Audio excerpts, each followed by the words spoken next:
첫 번째는 절대 장기 백수가 되지 않도록 기간을 정해 놓아야 합니다. 이것은 매우 중요한 원칙입니다. 사람은 시간이 지날수록 나태해집니다. 직장을 다니는 사람들도 명절 연휴를 쉬고 나면 출근하는 게 부담스럽게 느껴집니다. 그렇듯 백수는 3개월, 6개월, 길게는 1년 이상 노는 경우가 많기 때문에 절대 장기 백수로 진입하지 않도록 기간을 정해놓고 어떠한 상황에서도 그 이후부터는 사회생활을 해야 합니다. 이 원칙을 가볍게 생각하면 나중에 되돌릴 수 없는 인생의 나락으로 빠질 수 있습니다. 계획 없이 백수로 지내다 보면 2년, 3년, 길게는 5년, 10년까지 백수가 될 수 있습니다. 그 이유는 나이를 더 먹어서 취업이 어렵고 직장 경력이 없기 때문에 이력서에 쓸 말도 없고 본인도 오래 쉬었기 때문에 일을 다닐 생각을 하니 이런저런 생각이 많아져서 안 다니게 됩니다. 그러다 보면 우울증에 빠지고 무기력해져서 삶에 대한 의지가 매우 약해지게 됩니다. 자신이 언제까지 백수 생활을 할지 정해놓고 그날이 되면 무슨 일이 있어도 사회생활을 하시길 바랍니다.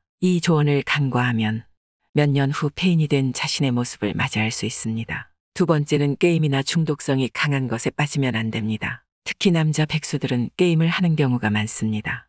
게임에 빠져 살 경우 짧게는 6개월, 길게는 1년에서 2년 시간이 훅 가게 됩니다. 그러다 보면 분명히 장기 백수가 됩니다.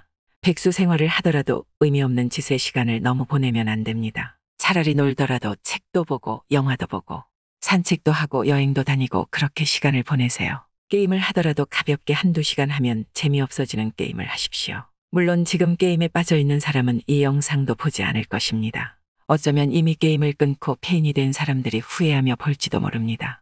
인생의 의미 없는 것에 중독되어 시간을 날려먹고 나중에 눈물 펑펑 쏟으며 후회하거나 또는 나이 먹고 돈 한 푼 없는 사람이 되어 집에서 나오지도 못하고 눈물 흘리며 지난 날 후회해도 그때는 늦습니다. 쉬더라도 게임에 절대 빠지지는 마십시오. 명심하세요. 세 번째는 비트코인 주식에 빠지지 마십시오. 차라리 비트코인 주식을 할 것 같으면 다른 것을 하면서 하세요. 대다수 일을 그만둔 백수들은 집에서 시간을 보내다가 결국 주식이나 비트코인으로 생활비라도 벌어야겠다는 생각을 많이 합니다.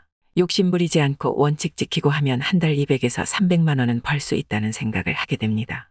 또는 그동안 모아놓은 돈이 있는 사람들은 전업 투자하겠다고 인생을 올인하는 경우도 있습니다. 대다수 시간과 돈을 날려먹고 상실감에 백수 폐인이 됩니다. 직장을 다니면서 느긋하게 주식을 하는 사람들이 수익을 내는 경우는 있어도 백수 생활 하다가 주식이나 비트코인으로 벌어야겠다는 사람들 중에 돈 번 사람은 못 봤습니다. 오히려 있는 돈 없는 돈 다 날리고 상실감에 더 백수 생활을 하는 경우가 많습니다. 평범한 백수였던 사람들이 인생 나락으로 가는 대표적인 이유가 대다수 게임 비트코인 주식입니다. 비트코인 주식을 하더라도 그것이 하루 일과 중 메인이 되면 안 됩니다.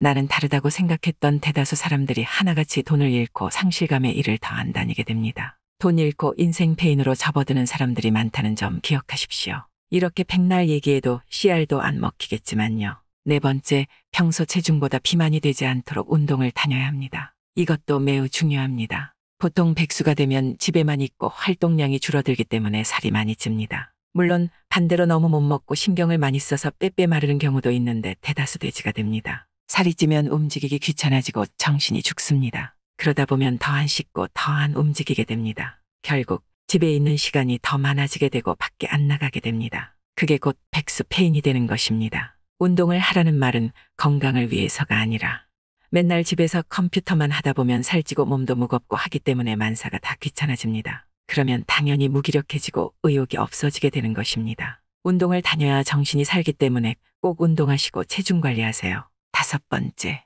취침 시간과 기상 시간을 너무 자유롭게 하지 마세요. 뻔한 얘기 같지만 매우 중요합니다. 보통 백수가 되면 시간이 지날수록 아침에 자고 저녁에 일어나고 어느 날은 점심에 자고 새벽에 일어나고 자기 맘대로 하게 됩니다. 일찍 자고 일찍 일어나라는 말이 절대 아닙니다. 최소한 새벽 2시에 잤으면 아침 10시에 일어나고 새벽 3시에 잤으면 오전 11시에는 일어나라는 얘기입니다. 이렇게 직장인보다는 자유롭지만 그래도 최소한의 시간 규칙은 지키라는 것입니다. 그 이유는 아무 때나 자고 아무 때나 일어나는 게 습관이 되면 훗날 일을 다니려고 해도 아침에 일어나기 귀찮고 생각이 바뀌게 되어 결국 무기력해져서 직장을 안 다니게 됩니다. 6개월 이상 이런 생활을 하면 대다수 폐인이 되어 인생 망가진다는 점을 명심하세요. 결론은 장기 백수가 되는 것을 조심해야 되고 영양가 없는 짓에 빠져서 시간 낭비하다 보면 무기력, 우울증에 빠져서 일을 안 다니게 되고 그러다 보면 집에서 컴퓨터만 하기 때문에 살이 찌고 만사가 다 귀찮아지고 밖으로 안 나가게 되기 때문에 백수페인이 된다는 것입니다. 명심하십시오. 시간이 갈수록 자신의 모습은 점점 나태해지고 무기력해지고 결국 우울증에 빠지기 때문에 확고한 원칙을 정하지 않고 백수 생활을 하다 보면 결국 장기 백수가 되어 나이는 많고 열등감에 절은 돈 한 푼 없는 백수페인이 될 수 있습니다.